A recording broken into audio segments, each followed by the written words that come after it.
नगर निगम शहर से अतिक्रमण खाली कर नागरिकों को जाम की समस्या से निजात के लिए लगातार प्रयास में है, लेकिन यह प्रयास सिर्फ दिखावा ही रह जाता है। हजमा चौक से सैद नगर तक अतिक्रमण हटाया गया। जेसीबी लेकर पहुंचे नगर निगम के कर्मियों को देख अफरा तफरी का माहौल बन गया, लेकिन कर्मियों को जो कुछ सामने आया उस पर बुलडोजर चला दिया गया। वहीं आक्रोशित लोगों ने इसका विरोध भी किया। कहा, सैकड़ों लोगों का घर इसी से चलता है, खाली करवाना है तो भेदभाव कर क्यों खाली करवाया जा रहा है। नगर निगम के द्वारा 4 अतिक्रमित दुकानदार पर 8,000 रुपए फाइन भी काटा गया है। हाजमा चौक के पास से सैद नगर मछली बाजार तक अतिक्रमण हटाया गया। इस अभियान में यातायात थाना प्रभारी की पूरी टीम, ट्रैफिक डीएसपी लहरियासराय थाना प्रभारी एवं निगम प्रशासन भी मौजूद थी। कल कहा कि रोड छोड़ कर लगाइए दुकान, आज का अगर बात है आकर 3 बजे में सब गरीब के उजाड़ दिया। 1-1 लाख के सामान सब हमके तोड़ दिया, माँ सब मर गया, सब गरीब है। हम सब कहाँ जाएंगे? बच्चा सबके लेकर कहाँ जाएंगे? सबके सामान सबके लूट कर ले दिया, पूरा हम लोग सीधा वाला तोड़वाइए। उजाड़ने के लिए आया है सरकार तरफ से, तो नोटिस कहाँ दिया 4 दिन पहले जब हम रोड चौड़ा करेंगे उजाड़ो, नहीं नोटिस दिया।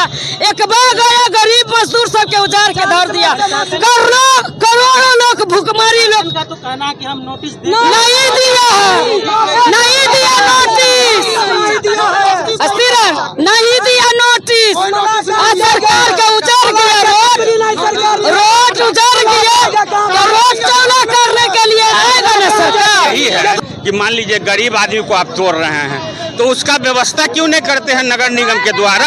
सबका आवंटन कर दीजिए, आवंटन कर दीजिएगा तो बेटर रहेगा। नगर निगम को पैसा भी जाएगा और बेरोजगार करने के लिए कहाँ जाएगा ये लोग? अभी 40 साल से मछली बेच रही है, जब कानून सबके लिए बराबर है, कानून सबके लिए बराबर है तो इंटैक्ट तोड़िए ना आप। यहाँ से हजमा चौराहा तक तोड़िए, इंटैक्ट तोड़िए आप। सबको छोड़ दिए, सुधा वाला को क्यों छोड़े आप? सुधा क्यों नहीं टूट रहा है?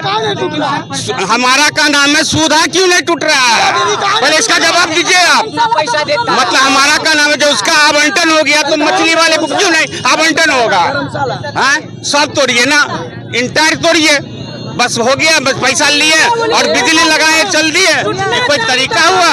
नगर आयुक्त को जो मन होगा वो कर दीजिए। इतना जो बेरोजगार जो हुआ है वो रोजगार करने के लिए कहाँ जाएगा? तो नगर निगम का के तरफ से प्रावधान है जुर्माना काटने का, वो नगर निगम के तरफ से जुर्माना काटा जाएगा और इसको निगरानी भी रखा जाएगा, कार्रवाई किया जाएगा। पुलिस प्रशासन और नगर निगम के मिल करके वो दरभंगा जिला को नगर निगम और पुलिस प्रशासन सभी मिल करके अतिक्रमण मुक्त करने का काम करेंगे।